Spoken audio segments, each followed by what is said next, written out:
Nancy was new to America. She came to America speaking only her native language. She brought her 8-year-old son with her. He was all she had in the world. They found an apartment in Arcadia. They were there for only 2 months when a neighbor's dog jumped over the fence. The dog ran toward Nancy's son. Nancy put her body in between the dog and her son. The dog stopped when it saw Nancy screaming at it. She was going to punch it in the nose.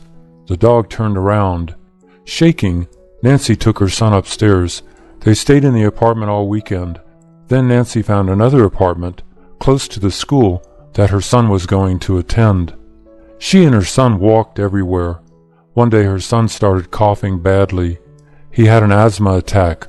All the walking was making his asthma worse. Nancy knew that she had to buy a car, so she called up the Honda dealer. She talked to a salesman who spoke her language. She told him that she wanted to buy a new car if he could come over to pick her up. The salesman said he would be right over.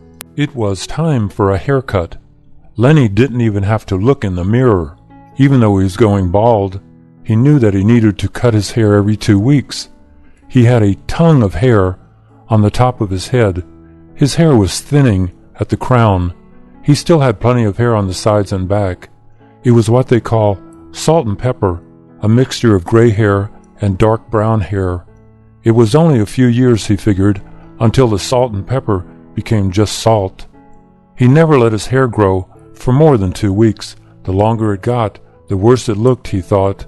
He spread a newspaper over the bathroom sink so that no hair went down the drain. He plugged in the clippers and started cutting his hair. He started at the back of his head, went to the sides, and finished on the top. Every minute or so, he had to clean the hair out of the blades with an old toothbrush.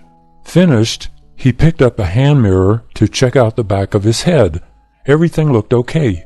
He carried the newspaper back out to the kitchen and shook the hair clippings into the trash can. Then he took a shower. The yard man comes every 2 weeks. He drives a gray pickup truck. The truck is a Ford. It is about 15 years old, but it runs well. It doesn't burn oil, and it gets decent gas mileage. The yard man's name is Byron. In the back of his truck are a lawnmower, a leaf blower, a rake, and a shovel. Byron uses the leaf blower to blow leaves and dirt from the back of the building out to the front of the building. Then he rakes up the leaves into a bag. He blows the dirt out into the street. He cuts the lawn with his lawnmower. He trims the hedge. He uses the leaf blower to blow the dirt off each welcome mat that lies in front of each apartment door. Then he puts all the leaves, the grass trimmings, and the hedge clippings into a wheelbarrow. He pushes the wheelbarrow to the back of the building, where he uses his big shovel to empty the wheelbarrow contents into the big dumpster. It takes Byron about 2 hours to do this work.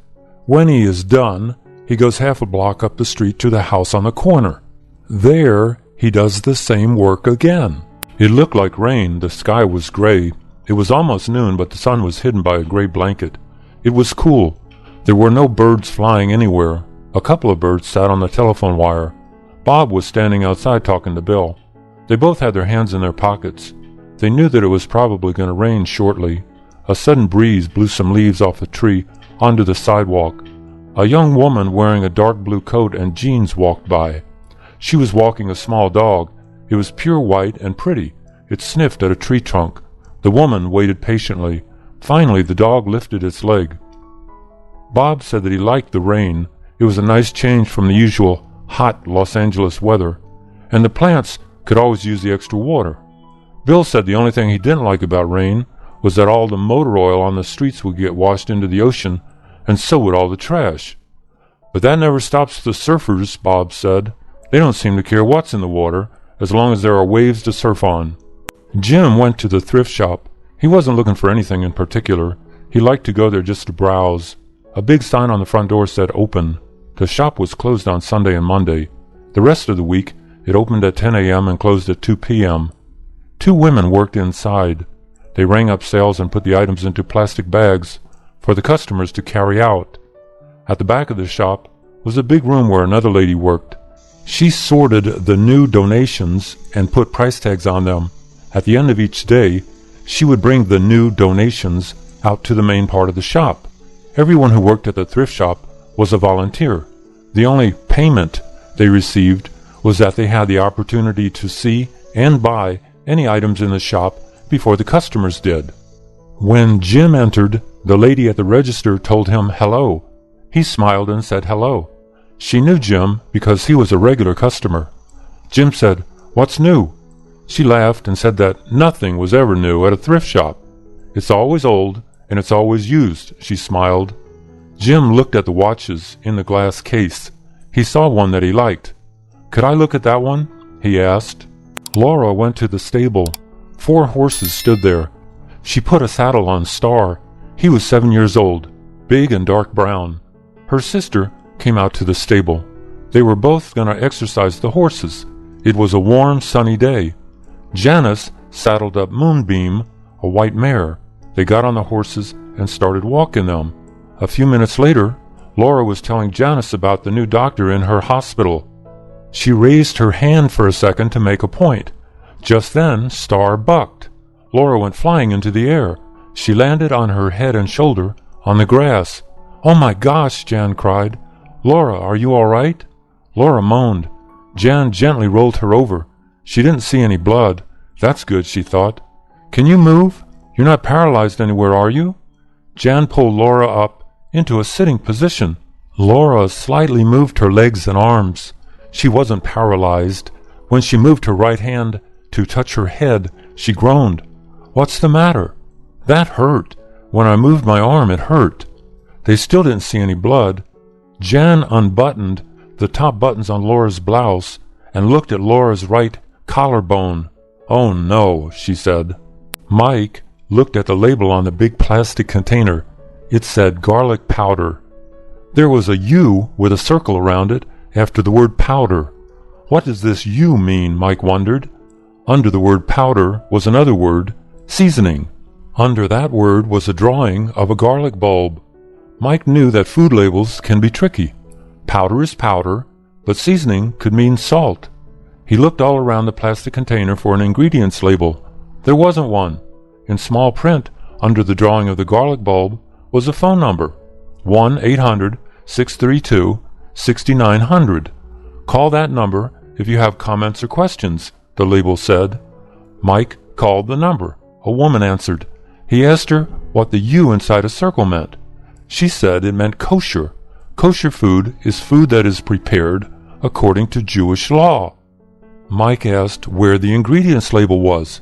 She said if there is only one ingredient, there is no ingredients label. "So there is no salt in this product?" Mike asked. "No, sir," she said. "It's 100% garlic powder." "Why does it say product of USA and China?" She said that sometimes they get the garlic from China, sometimes they get it from the US. Ben leaned over the edge of the tub. He turned on the hot and cold water faucets. The water came out of the spout near the top of the tub. He pushed down on the lever beneath the spout so that the water would drain. He was going to take a shower, not a bath. He tested the temperature. It wasn't hot enough. He adjusted the hot water faucet. There was another handle between the hot and cold faucets. This one controlled whether water came out of the spout or out of the shower head. Ben turned it all the way to the right. Now hot water was coming out of the shower head. The temperature was just right. Ben took off his robe and stepped over the top of the tub. He pulled the shower door closed. He grabbed the bar of soap out of the soap dish and started scrubbing his face. While his eyes were closed to keep out the soap, he put the soap back into the dish. Then he reached for the big plastic container of shampoo on his window ledge. The bottle slipped out of his hands and landed on his left foot. "Shoot!" Ben said angrily. That hurt. Pete was in his kitchen. He was about to slice 3 green apples.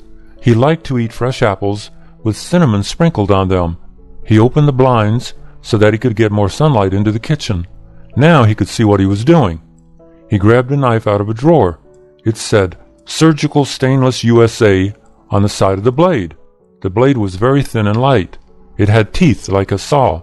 The handle was a brown piece of cheap, hollow plastic. He had bought this knife about 20 years ago at a county fair. It was one of those knives that were advertised on TV. It could cut through a tomato can and then cut easily and cleanly through a fresh tomato. You never need to sharpen it. The sharp edge is guaranteed for life. That's how they advertised it. And Pete, for once, couldn't argue that the advertisers lied. This was a great knife. But it was also a dangerous knife. A couple of years ago, Pete was careless. He was rapidly slicing a potato, and the blade got his finger. The doctor put 3 stitches in Pete's finger. Next time, be more careful, the doctor said. No kidding, Pete thought. He was so careful that he didn't use the knife for almost a year. Simon got a monthly bill that he didn't like. His internet service provider, Wink, automatically withdrew $15 from his checking account each month. This was called direct payment. It made things simpler for him because it meant one less check to write each month. In fact, Simon had direct payments with his gas company, his phone company, and his electric company. So that was 4 fewer checks that he had to write each month. This month, instead of $15, Wink had withdrawn $75. Simon went online and looked at his account. Part of the increase was because he had switched from a slow dial-up connection to a fast DSL connection. Wink charged him $45 just to make that switch. Simon thought that this charge in itself was ridiculous. It probably took them about 5 seconds to make the switch. But anytime a corporation can gouge you, they will. In addition to the $45, Wink had charged him $15 for his dial-up account, but had also charged him $15 for his DSL account. This was a double charge, since a computer uses dial-up or DSL, but not both. We'll see about this, Simon thought, as he searched for Wink's 800 number. Gordon was hungry. He opened the refrigerator. There must be something in here to eat, he thought. There was, a single hot dog. He took it out of its package and put a small frying pan onto the stove's gas burner. He turned on the heat.